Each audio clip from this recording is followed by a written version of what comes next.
సుబ్రహ్మణ్యమా ఎవరా? సుబ్రహ్మణ్యమా అక్క నువ్వు రాక ఏం చేస్తున్నావు చీకట్ల పర్సనల్ పనిలో ఉన్నావా? ఇప్పుడు పర్సనల్ పని మీద ఉందంటే మూడుంది మాక ఆంధ్రప్రదేశ్ లో. ఒరే అన్నం తింటున్నావు చీకట్లా? చీకట్లోనే తినాలి అన్నము. ఏమే కరెంట్ ఎందుకు ఆపేసుకున్నావు? రాత్రులు కూడా కరెంట్ ఆపేసుకుంటున్నావు. అంతే అక్క చీకట్లోనే అలవాటు చేసుకోవాలి మనం. లైట్ నువ్వు లైట్ ఇవ్వకమా, నువ్వు లైట్ ఆఫ్, నువ్వు లైట్ ఆఫా. ఎసేం చెప్పు ముందు. ఈ మనిషి అంతే అన్న, ఎసైం చెప్తే కానీ లైట్ ఆపదా. ఏమిలే నువ్వు అన్నం తినేవాళ్ళని చూసినా, బిర్యానీ తినేవాళ్ళని చూసినా, కరెంట్ తినేస్తున్నారు ఈ మధ్య. కరెంట్ కూడా తింటాడు. ఆంధ్రప్రదేశ్ లో కూటమి ప్రభుత్వం కరెంట్ తినేస్తా ఉన్నారు. నీకు అర్థమయ్యేటట్టు చెప్తాను.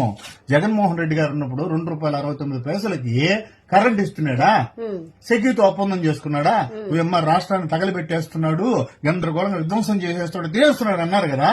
ఇప్పుడు ₹4.70 కొంటా ఉన్నారు కరెంటు. ₹4.70 నువ్వు అందుకనే లేట్ ఆపమనింది నేను.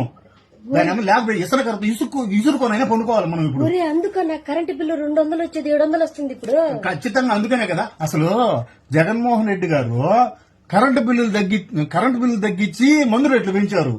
ఈ కూటమి ప్రభుత్వం వాళ్ళు మందు రేట్లు తగ్గించి కరెంటు బిల్లు పెంచుతా ఉన్నారు. నువ్వు ఆపుతల్లా, నువ్వు అది కాలిపోతా ఉన్నది కడుపా. ఒరే కాచేపు అన్నం తినిందా? ₹70 ఎక్స్ట్రా పెరగదు నీతో మాట్లాడేటప్పుడు. నువ్వు ఇంటికి లైట్లు వేసి వచ్చినా నేను పోయిస్తుండు. నువ్వు ముందు ఆపుకోపోయి 6-7 ఫ్యాన్లు వేసి వచ్చుంటుంది. మీరు కూడా లైట్లు ఆపేసేయండి అన్న, కరెంట్ బిల్ తగ్గదప్పుడా. లైట్ ఆపుకోలేదు మనిషి, లైట్ ఆపక చెట్ల కింద కూర్చుంటా ఉండు. అదిగో గన్నేరు చెట్లు ఉన్నాయా, చెట్ల కింద కూర్చున్నా ఆపే లైట్.